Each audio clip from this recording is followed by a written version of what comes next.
Hi, my name is Meg, and I love learning about local history. In this video, I'm going to give you an overview of some of Fort Collins' historic buildings. I'm also going to show you how buildings change over time and how each building has a story of its own. So let's get started with the earliest kind of building that existed in northern Colorado. In fact, this building was around before Colorado even existed. If we think of a building as a built or constructed place, then some of the earliest buildings in what is now northern Colorado would have been teepees. Teepees were the homes of the people native to this area. This picture is of a Ute encampment near Denver back in 1874. For nomadic people who moved around a lot, a teepee was an ideal house because you could pack it up and haul it from place to place. Because the indigenous people moved around a lot, it's hard to identify something that we think of as a Native American city. But there are places where we know Native Americans regularly stopped when they were passing through the area. They often camped along waterways like the Poudre River. We also know of a place by Fossil Creek where Native Americans stopped for hundreds, maybe even thousands of years. The word teepee can be spelled a few different ways. There's not really any official spelling because the native people didn't have a written language. So teepee is a spoken word that wasn't written down until Europeans came traveling through the area. And with everyone writing down whatever they heard, we ended up with a couple of different ways to spell it. In 1862, there was a military camp that was set up around where the community of LaPorte is today. But in 1864, there was a flood that washed that camp away, so the military officers decided to move the camp to a safer location. They settled along the Poudre River right around where our downtown is now. The very center of the camp was about where Willow and Linden Streets are today. After the move, Camp Collins became Fort Collins, and even after the military fort was disbanded in 1867, the name stuck. That's why the small town that started to grow up in the place where the old fort had been is still called Fort Collins today. Only one building in this picture is still with us, and it wasn't a military building.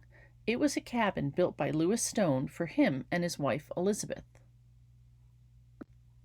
They built a house near the fort so that they could help provide food for the officers, and sometimes they used their house as a hotel where visitors could stay.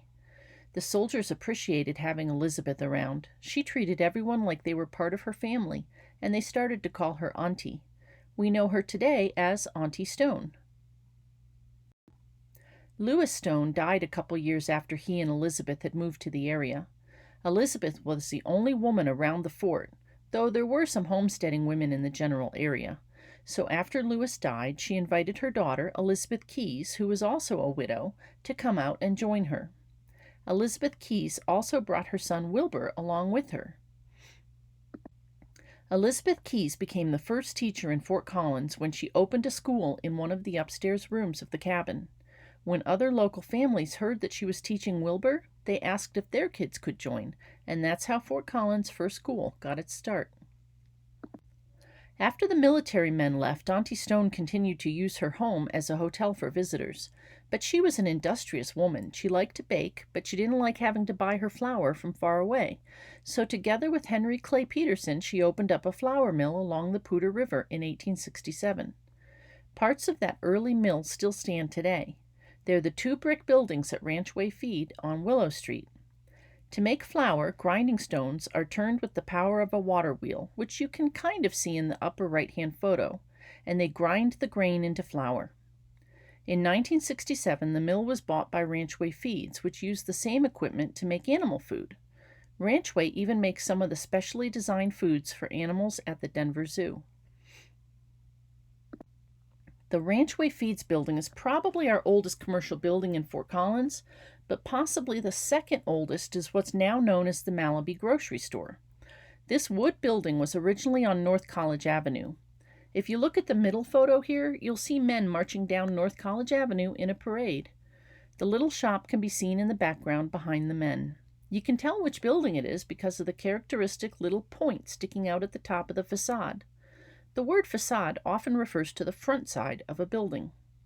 While the building was located on College Avenue, it housed a photo studio and later on a millinery, which is a hat-making shop. But in 1905, the building was bought by a man who wanted to build a grand bank building in that location. Since he wanted the land but not the building, he sold the building to a guy by the name of Frank Colomer. Frank hauled it to his property on Meldrum Street and opened the Colomer grocery store in it. Later on, his daughter Emma ran the store. She had married a man by the last name of Malaby, so her name changed from Emma Colomer to Emma Malaby. She changed the name of the store to the Malaby Store. Both Auntie Stone's cabin and the Malaby store were moved. Auntie Stone's cabin moved several times. It started out on Jefferson Street back when the Army base was located between Jefferson and the river. Then it was moved to Mountain Avenue, where it became the laundry room of the Agricultural Hotel. Then it was moved down Mason Street, where it was called the Pioneer Cabin, and it was used by the Pioneer Association for their meetings. It was finally moved in 1976 over by the local history museum, which used to be in the old Carnegie Library on Matthews Street. Several other cabins were moved to be next to the museum, and that is now known as the Heritage Courtyard. The Malaby store was only moved once. Frank Colomer put it on top of a bunch of logs. Then he had horses pull the building. The logs would turn, and the building would move forward. When the building rolled off of a log and back, Frank would grab it and put it in the front of the building so the building could continue sliding forward. It took 2 weeks to move the store. As more and more families wanted to send their kids to school, the city finally decided that they had to build a school building. The first one constructed was on Riverside Avenue. It must have been painted yellow because it was called the Yellow School. It also quickly became crowded, and soon students were meeting in a church and over a store. The next schools to be built were the Remington School on the 300 block of Remington Street and the Franklin School on the 300 block of West Mountain Avenue. Both were large, impressive brick buildings. The Franklin School was torn down in 1956 and replaced with a grocery store, and the Remington School was bulldozed in 1968 and replaced with the DMA Plaza. As the small town of Fort Collins started to grow, it was decided that a place was needed for the local government to meet, so the first town hall was built in 1882. Offices for the official business were upstairs, and the local fire department was downstairs. When they needed more space, they added an addition to the one side in 1901. In the downstairs of the addition was the city's new jail. You can actually drink tea there today. The jail cells were located in the back room of what is now a tea shop. While you're there, look for the fire pole that the firemen used to quickly get from their sleeping quarters to the fire trucks in an emergency. You might notice there's a woman standing in front of this building. That's me. I'm holding 2 Lego creations that I made several years ago. Can you tell what they are? I made a copy of the old firehouse using Lego bricks. I even displayed the firehouse at BrickCon in Seattle. You can see the Lego firehouse for yourself if you want. It's on display at Old Firehouse Books, which is located to the left of the tea shop. This is a great time to stop and talk about the architecture of the old firehouse building. There are a lot of details that were added to the building as decoration. You can see them over the top of the tea shop on the right, along the top of the building, which is called the cornice, and in the tower. This is a form of Victorian-era architecture. During this time, people liked their buildings to have a lot of character. Not everyone could afford to make their buildings this fancy. That's why on the Malaby store there was just the little pointy bit on top as decoration. But when they could afford it, they liked to make their buildings look extra special. But sometimes buildings change over time. When the old firehouse was first built, people really liked that ornate Victorian style. But in the mid-1900s, around the 1950s and 1960s, people thought all those decorations were really ugly. So on the old firehouse, they just removed them. They tore down the tower and replaced the decorative brick with flat panels of metal. It wasn't until the 1980s that a couple bought the building and decided to restore it to the way that it had looked before. They had to use old photos to very carefully figure out what the building had looked like in order to recreate it.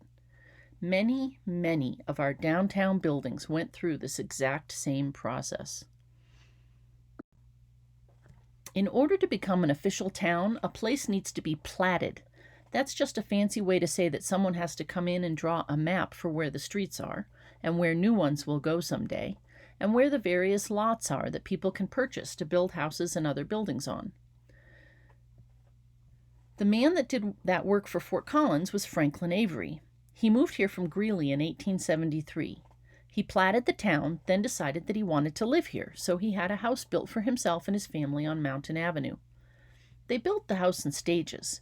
In the beginning, the house was only the tall central part and everything to the left of that. The pointy bit at the top of that tall central part is called a gable, and the windows that stick out from the roof are called dormers. Because they also have the same kind of pointy tops, they're called gable dormers. There were at least 2 or 3 additions made to the house over time. In the 1970s, the owners were going to sell the house. People were afraid it would be torn down since that was happening with a lot of other fancy houses in town, so the city bought it and turned it into a house museum. Franklin Avery also became a bank president, and he built a new building where his bank could be located. This picture shows just one part of a much larger building, but this is the fanciest part. The building held 10 other businesses, but the corner space with the most impressive decorations, also called ornamentation, was where the First National Bank of Fort Collins was located. Remember, during the Victorian era, people liked their buildings to be pretty to look at. Constructing a building of stone gave a sense that the business inside was going to be there for a long time, and adding extra ornamentation showed that the business was prosperous because it cost money to add decoration to a building. Franklin Avery owned 2 different kinds of buildings. When a building contains a business, it's called a commercial building. When it is a place for people to live, it's called a residence. It's where people reside. Some buildings that are made to house lots of people, like apartments or hotels, are also businesses because the owner of the building makes money off of the people living in the apartments or hotel rooms. In that case, even though people live in the building, it's called a commercial building. Another building that was built as a bank is the Linden Hotel. I bet you can guess from the name that there was more than just a bank in this building. The bank was on the 1st floor, and the hotel was on the 2nd and 3rd floors. This is probably our most famous Fort Collins building. Fort Collins gets mentioned in a lot of national magazines and by a lot of national organizations for being a good place to live and bike and retire. And almost every time it's mentioned, there's a picture of this building that's used to show what Fort Collins looks like. The Northern Hotel originally started out as the Agricultural Hotel. It was built out of wood and it was located on Mountain Avenue. Remember, that's where Auntie Stone's cabin was moved. It was the laundry room for this hotel. But then the Agricultural Hotel was moved to this corner at North College and Walnut Street, and it was renamed the Commercial Hotel. Eventually, the name was changed to the Northern Hotel, which is how we still refer to it today, even though it's no longer a hotel. This building has changed a lot over time. It started out as a wood building, then it became a brick building, then it grew bigger, taking over more of the land it was on, and then a 4th story was added. In the photo on the left, you can see a line just above the 3rd story of the building. That was once the top of the hotel. Then they needed more room, so they added a 4th floor. In 1936, they wanted to keep up with the changing tastes of the American public, so they got rid of the fancy Victorian style by stuccoing over the brick and adding some simple designs between the windows. This changed the hotel to be in an Art Deco style, which was more sleek and stylized than the Victorian style had been. Today, the Northern Hotel provides 47 apartments for low-income senior citizens, but you can still go into the lobby and get a sense of how grand the hotel used to be. A really important event happened in 1877 that helped make sure Fort Collins didn't become a ghost town. That's the year that the first train line came to town. The city leaders were so excited that they told the train company they could lay tracks right down the center of Mason Street, a decision that city residents have griped about ever since.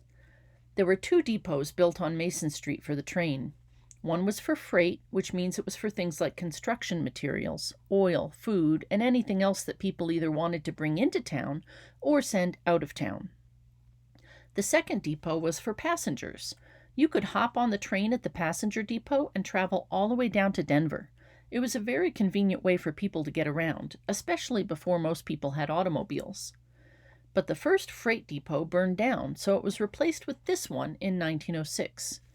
This depot is now called the Downtown Transit Center. The passenger depot was torn down in 1952. I've talked about three kinds of buildings so far. Residential buildings are where people live. Commercial buildings hold businesses. Municipal buildings are ones owned by the city, like the old firehouse. And then there are cultural buildings. This can include churches, synagogues, mosques, clubhouses, museums, libraries, art galleries, and so on. St. Joseph's Church is one of the oldest church buildings left in Fort Collins. There were several churches built before St. Joe's, but most of them have been torn down. If you look closely, you can see that this building has changed over time. On the left, the entrance into the church is located in the tower, but in the 1960s, the front doors were moved to be in the very front of the building, and archways were added. The old doorway is now a window with a flower planter in front. Because the rocks of the building retain the sun's warmth, you'll often find daffodils blooming here long before you see them anywhere else in town. I've already shown you the first building that was built in Fort Collins as a school. Then came Remington School, then Franklin School, and a high school over on Meldrum. But in 1906, two schools were built in the same year with the exact same plans. That means they looked identical to one another. One was on LaPorte Avenue and was called the LaPorte Avenue School. Fuyana Learning Center is there now. And the second one was on Laurel Street and was called the Laurel Street School. Of the two, only the Laurel Street School is still standing. It is now the home of Centennial High School. The photo in the lower right is of the 8th grade class for the 1907-1908 school year. That was probably the first year the school was open. This little shop was probably built around 1908. It used to be a coal and feed store. They also repaired shoes and bikes. That's a lot of different activities going on in one little shop. What I really like about this building is that even though it's pretty small, it still has Victorian ornamentation to make it look kind of fancy. If you look over the door and windows, there is red sandstone that makes an arch over the top of each. This is called a header because it's at the top of each window. The taller stone in the middle of each header is called the keystone. It helps to lock down all of the other stones in place so that the arch doesn't fall down. For most of the time that Fort Collins has been around, agriculture has been one of the most important businesses in the area. For farmers who have grown a lot of grain, they need a place where it can be stored and sold to whoever might want to buy it. The Poudre Elevator Company was built in 1910 in order to store and sell grain. We tend to think of an elevator as a way to get up and down stairs without having to walk. But in agricultural terms, the elevator is where grain is stored, in a tall structure where it is elevated. In 2017, this 107-year-old building was rehabilitated, and an addition was added.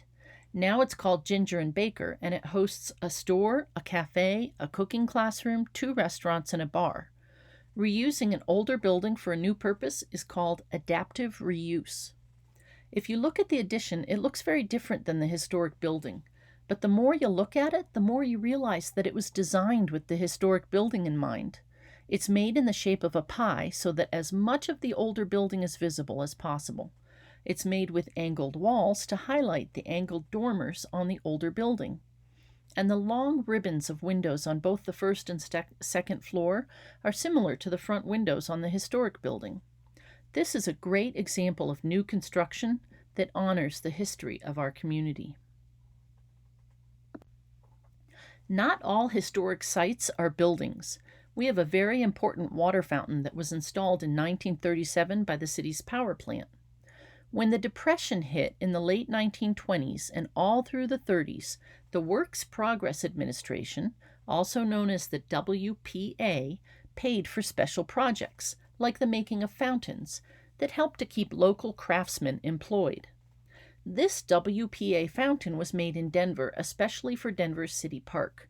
But when they decided that they didn't want it, it sat in a warehouse until the city of Fort Collins chose it for our own city park. For some reason, it never was installed at City Park, though. Instead, they put it in front of the city power plant on North College near the Poudre River. Over the years, the gargoyles on the fountain were vandalized, and all 4 of them lost at least 2 paws, and one lost all 4 paws and a beak. In 2014, when CSU moved their energy department into the old power plant, They had the fountain restored, and all of the gargoyles were given replacement feet and a new beak. I've spent a lot of time on buildings from the late 1800s and early 1900s, but now we're going to take a quick look at a few newer, but still historic buildings. Before refrigerator trucks existed, all milk had to be bought from a local dairy. At the corner of Mason Street and LaPorte Avenue, there used to be a creamery. The creamery would collect milk from all of the local dairy farms, bottle it up, and then deliver it to customers. Or customers could swing by and pick up a little milk or maybe some ice cream. The Butterfly Building was built by Dairygold Foods, but they soon sold several of their buildings to Poudre Valley Creamery. There have been many creamery buildings here, but they've all been torn down. This is the only building left standing. It's called the Butterfly Building because of how it looks. In the 1950s and 60s, there was a new style of architecture called Googie architecture. It was named after a coffee shop named Googie's that had an upturned roof. Fort Collins has only a few Googie-style buildings, so that makes this building even more special. Another important change that came to Fort Collins in the 1960s was the building of towers. In 1964, in the middle of a block with lots of one-story houses, some developers decided to build an 11-story condominium tower. The neighbors weren't particularly happy, but there were so many people moving to Fort Collins in the 1960s that they needed more places for people to live. A few years later, more houses were torn down and a 12-story tower was built. You can see both towers in the lower photo. The first building that was constructed is in the background. Building up, up, up was all the rage in the 1960s, and two other towers were built, both by banks. The Federal Savings and Loan Building, now the Key Bank Building, and the First National Bank Tower were both built on Oak Street, where there used to be houses. There were a few more towers built in the 1960s and 70s, but overall people didn't like how they changed the look of the city. So since then, we haven't had any buildings built that were over 6 or 7 stories tall. I've mentioned a few times that we've lost some historic buildings. Here are some of the ones that we lost. In the upper left is the Franklin School building that was on Mountain Avenue. The upper middle photo is of the Loomis House being taken down to make room for a grocery store. The upper right photo is St. Luke's Church that used to be at the corner of College and Oak. To the lower left is the passenger train depot that was torn down in 1952. In the bottom middle is the sugar beet factory that used to be located between Linden and 9th Street. The sugar factory was an important part of the Fort Collins economy for many decades. And to the lower right is a house that's labeled on the photo as being in Fort Collins, but I have yet to find anyone who remembers where it was actually located. Here's a few more buildings that we've lost. The two on the left are churches, the Presbyterian Church and Unity Church, both on South College, just south of Mulberry. The upper middle was the First National Bank building at the corner of College and Mountain. The Hoddle House in the upper right is where Ace Hardware is today, downtown. The middle picture is of the Welch House, which is where the parking lot to Lucky's Grocery is today. The bottom middle was the Corbin House on Remington Street. This is where many meetings were held in Fort Collins to organize campaigns to get women the right to vote in Colorado and the United States. The middle right is Fort Collins High School, which later became Lincoln Junior High.